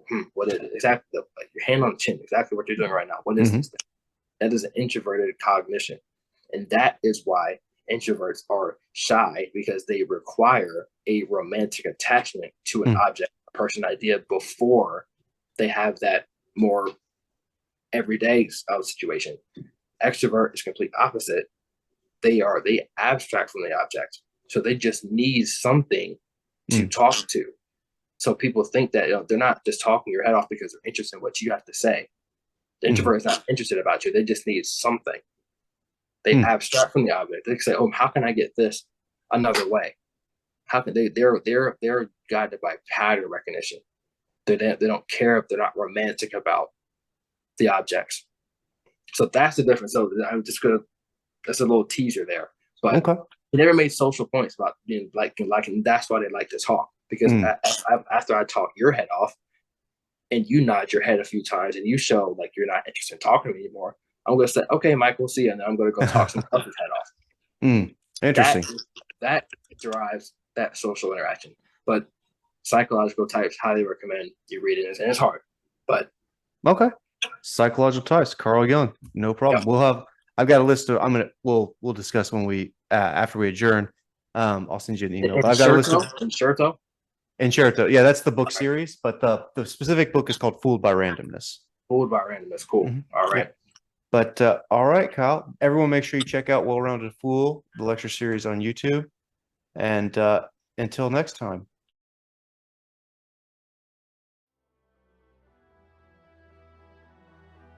Stay honest, stay rigorous, and keep speaking freely.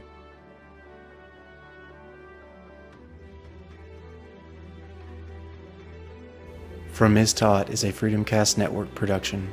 To find out more about the network, check out freedomcast.us or freedomcast.locals.com. Thank you.